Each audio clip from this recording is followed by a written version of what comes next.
अष्टमी के दिन भूल से भी अगर एक बेलपत्र, एक श्वेत पुष्प शंकर भगवान को समर्पित हो जाता है तो ये मानकर चलें कि आपने कुछ मांगा भी नहीं तो भी शंकर भगवान देने के लिए आपके दरवाजे पर पहुंच जाते हैं।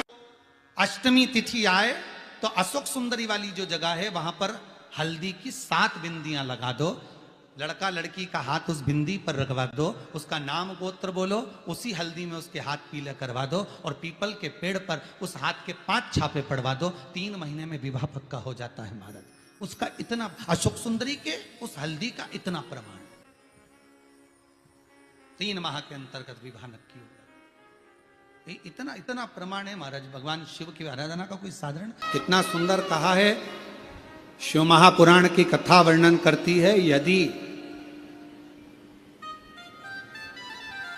किसी भी अष्टमी तिथि को 12 महीने में शुक्ल पक्ष कृष्ण पक्ष की अष्टमी तिथि पड़ती है, यदि किसी भी अष्टमी तिथि को अगर किसी ने नियम बनाया 5 अष्टमी का, 8 अष्टमी का, 7 अष्टमी का, एक कनेर का पुष्प शिवजी के शिवलिंग को समर्पित करना, अशोक सुंदरी के स्पर्श करना, और जो जलाधारी होती है, जैसे ये शिवलिंग है, ये जलाधारी है, तो पहले शिवलिंग पर स्पर्श, फिर अशोक सुंदरी का स्पर्श, फिर जलाधारी पर कनेर का पुष्प शिव जी की ओर मुख कर कर, अर्थात जैसे मानो ये कनेर का पुष्प है तो ऐसा शिवलिंग का स्पर्श करते हुए जलाधारी पर जो समर्पित करता है, भगवान शंकर उसके मन की कामना को पूर्ण जरूर करते हैं। एक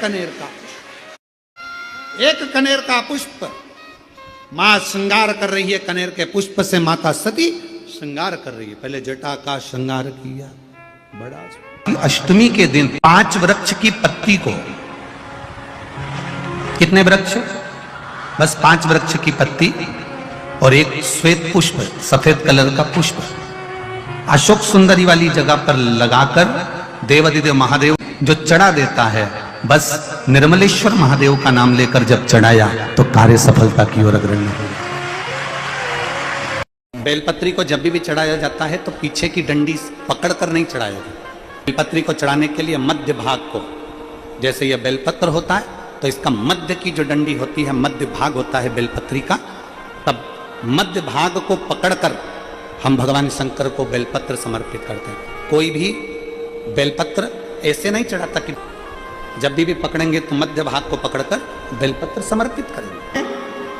भगवान शिव को मध्य भाग पकड़कर इसलिए समर्पित करा कि ये केवल बेलपत्र का मध्य भाग नहीं है मेरे शंभू, मेरे हृदय के मध्य भाग को मैं आपके चरणों में समर्पित कर रही हूं। मेरा दिल, मेरा हृदय।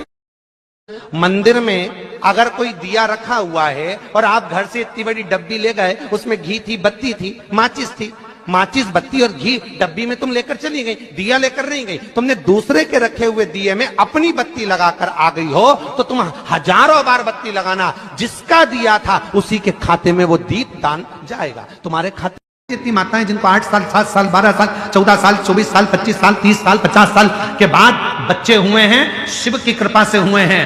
मेरी जीजियों, घबराना नहीं। तुम्हारे गर्भ में इतने सालों के बाद जब डॉक्टर ने मना कर दिया था कि तुम मां नहीं बन सकते, डॉक्टर ने कह दिया था तुम्हें औलाद नहीं होगी, उसके बाद भी अगर भोलेनाथ ने तुम्हें संतान दी है, तुम्हारे यहाँ पर 4 लड़कियां थी, 3 लड़कियां थी, उसके बाद भी अगर भगवान बेटा दे दिए, तुम्हारे यहाँ संतान की प्राप्ति हो गई। कोई बेटा बेटी एक भी नहीं था, बेटी ने भी अगर जन्म लिया, बेटे ने भी अगर जन्म लिया, और तुम्हारे घर में अगर औलाद ने जन्म लिया है कई सालों के बाद, और शिव के पशुपति व्रत से, सफेद आंकड़े की जड़ से, शंकर की कथा से, शिव महापुराण की भूमि की रज से अगर तुम्हारा गर्भ ठहरा है 1 लोटे जल से, तो तुम्हारे बच्चे की परवरिश करने की जवाबदारी भी उस शिव की है, क्योंकि शिव ने दिया, शंकर ने दिया। वो भटकते, किस लिए भटकते? इसलिए इंतजार करना। वक्त और व्यक्ति को हल्का मत समझो। वक्त जो चल रहा है इससे जोरदार कभी नहीं होगा। खूब खुश होकर जिंदगी जियो, जो तुम्हारे पास है उसमें संतुष्ट रहो। दूसरे का धन दौलत देखकर कभी अपना मन मत डोलाओ, दूसरे की सुंदरता देखकर मन ना डोलाओ, दूसरे का वैभव देखकर अपना मन ना डोला, दूसरे की गाड़ी बंगला देखकर मन ना डोला। भगवान से प्रार्थना करो जो तूने दिया बहुत अच्छा दिया, बस इतना याद रखना प्रभु सब देना पर साथ में शांति मन की देना और तृप्ति देना कि इस मन को तृप्त कर सके। ये मन की भूख तो बढ़ती चली जाती। एक कमरे का मकान 2 और बन जाए तो अच्छा, 2 कमरे का हो गया तो अभी भी कह रही 3 कमरे और ऊपर बन जाए तो अच्छा, 3 कमरे मिल गए मालूम पड़े चौथा और बन जाए तो अच्छा। वस्तुओं में सुख ढूंढा उसमें दुख मिला। कौन सी चीज थी जिसमें सुख मिला तुमको? परमात्मा के नाम के अलावा किसी में सुख नहीं है। बहुत हताश हो चुकी हूं,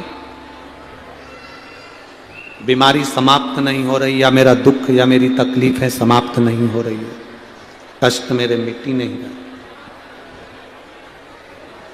दुख मेरे समाप्त ही नहीं है। तब बेलपत्री के जो बीच वाली पत्ती होती है और उस पत्ती के नीचे 2 पत्तियां होती हैं, बहुत ध्यान से देखिएगा और समझिएगा। जैसे ये बीच वाली पत्ती है और उसके नीचे 2 पत्तियां, इसके मध्य में जो डंडी है बेलपत्री के और ये 2 पत्ती के बीच में जो डंडी रहती है, समझते हैं ना सब लोग? समझ रहे हैं ना?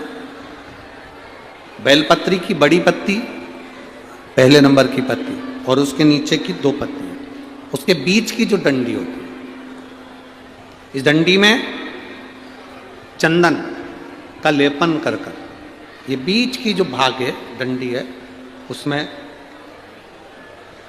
ये देखिए, ये तो 2 एक ये पत्ती होगी। अब ये जो बीच का भाग है सब लोगों को देख रहे होंगे, तो बीच का जो ये भाग है इस बीच के भाग पर चंदन का लेपन कर 7 दाने चावल के लेकर, जब तुम्हें लग रहा है कि ये बीमारी समाप्ति नहीं हो रही, पकड़ के बैठ गई, ये तो छूटी नहीं रही, डॉक्टर अपना काम करे, या कोई ऐसी बात है कि अदालत में कोई केस चल रहा है या प्रशासनिक कोई तकलीफ आ रही है या अपने घर में कोई व्यापार से जुड़ी हुई या कोई धन से जुड़ी हुई कोई प्रॉब्लम है और वो समाप्ति नहीं हो रही, बहुत आप लोगों ने कर लिया, तब ये बेलपत्री इसके मध्य की जो डंडी है, इस मध्य की डंडी में चंदन लगाकर 7 दाने चावल के लेकर आप जब द्वार में से मंदिर के अंदर प्रवेश करते हैं, जैसे मंदिर का मुख्य द्वार है, मुख्य द्वार से मतलब शंकर जी को जब जल चढ़ाने के लिए हम लोग अंदर जाते हैं, उसके पहले नंदी आ जाता है, नंदी के भी पहले का जो दरवाजा मंदिर का मुख्य द्वार, उसको समझ अंदर प्रवेश करते हैं, उसके पहले चंदन लगी हुई बेलपत्र और 7 दाने चावल के हाथ में लेकर नंदी के सीधे हाथ की ओर से, मतलब आपका भी सीधा हाथ है तो नंदी का भी सीधे हाथ की ओर से आप नंदी के कानों में अपनी बात को कहकर ये बेलपत्री और 7 दाने चावल के ओम नमः शिवाय बोलकर, नमः शिवाय बोलकर या श्री शिवाय नमस्तुभ्यम कहकर डंडी का मुख अशोक सुंदरी की ओर हो और शिवलिंग पर उसको समर्पित कर दो। चावल के रोग में दवाई लगना प्रारंभ हो जाएगी और रोग समाप्ति पर जाएगा और आपका कार्य भी सफल होगा। शिव जी को रोग दिया, शंकर ने जवाब नहीं दिया, शिव जी वहां से चले। शंकर जी तो चले गए पर सभा में आज भोलेनाथ जी नहीं दिख रहे, सभा में आज भोलेनाथ जी नहीं दिख रहे। ब्रह्मा जी ने तुरंत गरुण देव को बुलाकर कहा, गरुण जरा जाकर पता करो कि भगवान शिव इस सभा में क्यों नहीं आए, बाबा देवादिदेव महादेव सभा में क्यों ना पहुंचे, जाओ जरा पता करो। कोई अपशब्द कहे ना पलट कर जवाब दो, कोई गाली दे ना पलट कर जवाब दो, कोई आड़ा टेढ़ा बोल दे नहीं पलट कर जवाब दो। बदला नहीं लेना अपन को, बदला लेने में कई लोगों के तो कुल डूब गए, बदला लेने में कुल डूब गए, बदला लेने में पूरा वंश डूब गया, बदला लेने में पूरी जिंदगी खराब हो गई। महाभारत का चरित्र उठा लो, माता द्रौपदी जरा सी हंसी थी, उसका बदला लेने के लिए पूरा वंश मिटा बैठे। शूर्पणखा का बदला लेने के लिए रावण ने अपना पूरा कुल डुबो दिया। केवल बदला लेने के लिए। कई हमारे क्षेत्र में लोग ऐसे रहते हैं, मैं उससे बदला लेकर मानूंगा, और बंदूक उठाई ठोक दिया। तूने तो 5 मिनट में उसको मार दिया, पर तेरा परिवार आज तक रो रहा है। आधे जेल में पड़े हैं, आधे बाहर रो रहे हैं। ऐसा बदला लेना किस काम का? तूने तो उठाई ठोक दिया, उठाकर ठोका। बदला लेकर मानूंगा, तू तो बदला ले लेगा, तेरा परिवार तो जिंदगी भर रोएगा। तू जेल सड़ेगा, थाने में पड़ा रहेगा, कोर्ट के चक्कर काटता रहेगा, जिंदगी पूरी रोने में निकल जाएगी। बच्चे बड़े हो जाएंगे तो जिंदगी भर बाहर नहीं निकल पाएगा। तो ऐसा बदला लेना किस काम का? शिव महापुराण की कथा को सुनने वाले एक बात अपने अंदर उतार लेना। रावण ने अपनी बहन का बदला लिया था, पूरा वंश मिट गया। दुर्योधन ने अपनी हंसी का बदला द्रौपदी से लिया, पूरा वंश मिट गया। जो बदला लेने की ठानता है उसके परिवार में रोना ही रोना लिखा होता है, कभी सफलता नहीं होती। जो बदला लेने की ठानता है। कई लोग अकड़ में आकर कह देते हैं, कई लोग अभी तुम यहां से इधर पीछे के रास्ते से अंदर मत आन दो किसी को, फिर देखना वो बोलेगा देख लूंगा तेरे को तो बाद में। निवेदन है, कभी ऊंचे बोल नहीं बोलो। किसी से कितनी भी लड़ाई हो जाए, किसी से कितनी भी दुश्मनी हो जाए, कभी बदला लेने की मत ठानना कि मैं इससे बदला लूंगा। बदला लेने में पूरे रावण का वंश चले गया। सूर्पणखा का बदला लेने गया था और मालूम पड़े पूरा सूपड़ा साफ हो गया। दुर्योधन बदला लेने के लिए गया था कि इस द्रौपदी ने मेरे ऊपर हंसा है, बदला लेकर मानूंगा, और दुर्योधन का पूरा वंश नष्ट हो गया। घर की माताओं को चाहिए तुम्हारे बेटे की किसी से लड़ाई हो जाए, डंडा उठाकर बदला लेने जाए तो माताएं उसको समझाए हमें बदला नहीं लेना, हमें नहीं लेना बदला। तू लड़ाई करेगा, तलवार उठाएगा, छुरा उठाएगा, बंदूक उठाएगा, मार देगा, थाने में पड़ा रहेगा, तेरे छोटे छोटे बच्चे जिंदगी भर रोते रहेंगे। शंकर भगवान से सीख कर चलना। शिव जी कभी पलट कर जवाब नहीं देते, कभी पलट कर। शंकर भगवान ने जितने असुरों को मारा, एक भी असुर से, एक भी राक्षस से शंकर जी की दुश्मनी नहीं थी। एक भी राक्षस से शंकर जी की दुश्मनी नहीं थी, एक भी। तुम अंदाजा लगा कर देखो, वो भस्मासुर राजा था, एक बार प्रवचन सुन लिया उसने, और प्रवचन सुनकर भस्मासुर ने विचार कर लिया मैं भगवान शंकर की पूजन करूंगा। शिव जी की पूजन में लग गया। लोग कहते भस्मासुर था, असुर था, राक्षस था। हम कहते उसके बराबर भक्त नहीं था भस्मासुर के बराबर। लोग कहते ताड़कासुर असुर था, राक्षस था। हम कहते ताड़कासुर के बराबर कोई भक्त नहीं था। शंकर जी ने जिसको मारा सब उनके भक्त थे। भस्मासुर राजा था।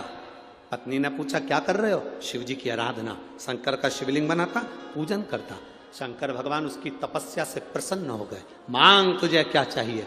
भस्मासुर ने कहा आपके चरणों की सेवा दे दो, मेरे को अब राजपाट नहीं करना, मुझे तुम्हारी सेवा करना है। शंकर भगवान ने कहा मेरे पास सब है, नंदी है, भृंगी है, श्रृंगी है, पत्नी है, सर्प है, गंगा है, सब है, मुझे तेरी जरूरत नहीं है। नहीं नहीं नहीं, मैं तो आपकी सेवा करूंगा चाहे कुछ भी हो जाए, मुझे तो आपकी सेवा करना है, आप मुझे सेवा में रखो। शंकर भगवान ने कहा तो फिर एक काम कर, पार्वती जी से पूछा इसको कौन सी सेवा दें। पार्वती जी ने कहा एक काम करो, इसको भस्म लाकर चढ़ाने की सेवा दे दो। भस्म चढ़ाने की सेवा? हाँ। पार्वती जी के कहने पर शंकर भगवान ने भस्मासुर से कहा तू जा भस्म लाना, मेरे पर चढ़ाना। शमशान की भस्म मुझ पे चढ़ना चाहिए, इसके सिवाय कुछ भी नहीं। मुर्दे की भस्म मुझे चढ़े, उसके सिवाय कुछ नहीं। अब भस्मासुर शमशान जाता, वहां से भस्म लाता, शिव जी को चढ़ा देता। शंकर बड़े खुश रहते, रोज यही करता, प्रतिदिन सुबह जाना, भस्म लाना, चढ़ाना। 6-7 महीने निकल गए, 1 साल निकल गया, 4 साल निकल गए। चौथे साल में भस्मासुर शमशान में भस्म ढूंढता रहा पर मिली नहीं, क्योंकि कोई मर ही नहीं रिया था। कोई मरे जले तो भस्म आए, अब कोई मरे ही नहीं तो भस्म कहां से आए?